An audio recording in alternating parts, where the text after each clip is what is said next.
I just want to share a quick demonstration of a realistic Lora for the qwen 9b model. The workflow is very simple. First, enter the word realistic in the prompt. Then connect the Lora node after the model loader in the workflow. That's all you need to activate the effect. Here are some comparisons showing the results before and after applying the Lora. You can clearly see how it enhances the realism of the generated images. It also seems to work quite well with cartoon-style images. Here are a few more comparisons to show the difference. You can see how the Lora transforms the flat cartoon look into a more realistic result, while still preserving the original structure of the image.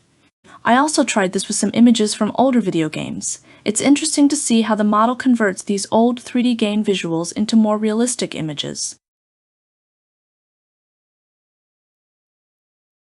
The Lora link is in the description if you want to try it yourself. You can see in these examples how the images are converted into more realistic versions. For example, the GTA images now look more like scenes from a live-action movie. There is also another Lora called Turn to Real. I haven't tested that one yet, but I just wanted to mention it since it's another option for creating realistic images with the Flux 2 qwen models. That's all for today.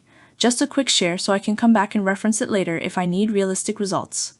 Thanks for watching.